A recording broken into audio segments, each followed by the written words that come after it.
तो Bharat Australia rivalry दुनिया की सबसे बड़ी राइवलरी बन चुकी है। इसका नज़ारा हमें बॉर्डर गावस्कर ट्रॉफी में देखने को मिल रहा है। एडिलेड में भारतीय कप्तान रोहित शर्मा ने टॉस जीतकर पहले बल्लेबाजी का फैसला किया। भारत की तरफ से दोनों सलामी बल्लेबाज केएल राहुल और यशस्वी जायसवाल पारी की शुरुआत करने आए। पिंक बॉल थी मिचेल स्टार्क के हाथ में। मिचेल स्टार्क जो कि पिछले मैच के जख्मों को कुरेद रहे थे और उन्हीं जख्मों के साथ अब आए थे एडिलेड टेस्ट में। मानो कि मिचेल स्टार्क यशस्वी जायसवाल को ज़्यादा देर मैदान पर देखना नहीं चाह रहे थे, जल्द से जल्द उन्हें पवेलियन पहुंचाना चाहते थे और पहली बॉल पर मिचेल स्टार्क ने जायसवाल को आउट करके डगआउट में वापस भेज दिया। पिछले मैच में जायसवाल ने दूसरी पारी में शानदार सेंचुरी लगाई थी। इस दौरान जायसवाल ने मिचेल स्टार्क से कहा, मिचेल स्टार्क बॉल बहुत स्लो आ रही है, कृपया जोर लगाइए, बॉल तेज फेंकिए। पार्थ जैसी पिच पर ऑस्ट्रेलिया के सबसे तेज गेंदबाज को 22 साल का लड़का इस तरह से कमेंट पास करता है तो मानो मिचेल स्टार्क ने ये बात दिल पर ले ली हो। लेकिन जब प्रेस कॉन्फ्रेंस में मिचेल स्टार्क से ये पूछा गया कि आपने यशस्वी जायसवाल की उस बात का जवाब क्यों नहीं दिया, तो मिचेल स्टार्क ने कहा कि मैंने नहीं सुना कि उन्होंने क्या कहा था। स्टार्क से जब इस तरह के सवाल पूछे गए तो मानो उन्होंने ये बात दिल पर ले ली और उन्होंने ठान लिया हो कि जायसवाल को ज़्यादा देर बल्लेबाजी नहीं करने देंगे और पहले ही बॉल पर उन्होंने जायसवाल के पैरों में बॉल मार दी और मानो स्टेटमेंट दिया हो कि आप हमको आंख दिखाओगे तो हम क्या चुप रहेंगे, हम आपके पैर तोड़ देंगे।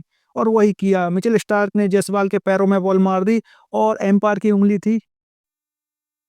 पहली बॉल पर जायसवाल आउट, डगआउट में चले गए सिर झुकाकर। मिचेल स्टार्क ने जिस तरह का विकेट सेलिब्रेट किया, जायसवाल को आउट करने के बाद मिचेल स्टार्क ने तीसरी बार पहली ही बॉल पर विकेट निकाला है। इससे पहले श्रीलंका और इंग्लैंड के खिलाफ भी मिचेल स्टार्क पहली बॉल पर विकेट निकाल चुके हैं और 3 बार विकेट निकालने के मामले में उन्होंने पैड्रॉन कॉलिंस की बराबरी कर ली है, जिन्होंने कि 3 बार विकेट निकाला था और सबसे ज़्यादा बार पहली बॉल पर विकेट निकालने वाले गेंदबाज थे। मिचेल स्टार्क का एग्रेशन देखने लायक था। मिचेल स्टार्क जिस तरह से गेंदबाजी कर रहे थे मानो कि ये पहले टेस्ट और दूसरे टेस्ट में 2 अलग-अलग मिचेल स्टार्क हों।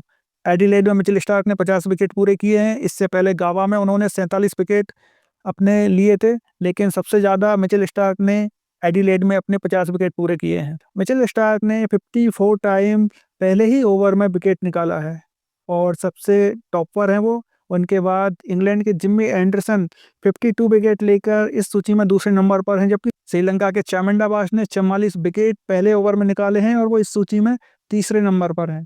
हालांकि ये राइवलरी आगे भी देखने को मिलेगी जब जायसवाल दूसरी इनिंग में बल्लेबाजी करने के लिए आएंगे और मिचेल स्टार्क के हाथ में फिर से बॉल होगी। कि अब देखना ये होगा कि मिचेल स्टार्क बाजी मारते हैं दूसरी इनिंग में या जायसवाल बाजी मारते हैं। पहले टेस्ट की पहली पारी में जायसवाल 0 पर आउट हुए थे, लेकिन दूसरी पारी में शानदार सेंचुरी लगाई थी। इस बार भी पहली पारी में 0 पे आउट हुए हैं जायसवाल और दूसरी पारी में देखते हैं कि किस तरह से बल्लेबाजी करते हैं। क्या मिचेल स्टार्क को उनका जवाब होगा, ये देखने वाली बात होगी। दूसरी पारी में ये रोमांच और भी ज़्यादा बढ़ जाएगा। जैसे पहली पारी में जायसवाल पहली बॉल पर आउट हो गए और भारत की तरफ से पहली बॉल पर आउट होने वाले टॉप 5 बल्लेबाजों की बात करें तो इससे पहले केएल राहुल 2017 में पहली बॉल पर आउट हुए थे। इसके बाद वसीम जाफर 2007 में पहली बॉल पर आउट हो गए थे। शिव सुंदर दास 2002 में पहली बॉल पर आउट होने वाले बल्लेबाज हैं, जबकि बीबीएस लक्ष्मण 1990 में पहली बॉल पर आउट हुए थे। और भारत की तरफ से सबसे ज़्यादा पहली बॉल पर आउट हुए हैं वो है सुनील गावस्कर। सुनील गावस्कर 3 बार पहली बॉल पर आउट हुए हैं और भारत की तरफ से सबसे ज़्यादा पहली बॉल पर आउट होने वाले बल्लेबाज हैं। हालांकि वीरेंद्र सहवाग भी इस सूची में शामिल है। सहवाग भी 0 पर आउट हो चुके हैं पहली बॉल पर।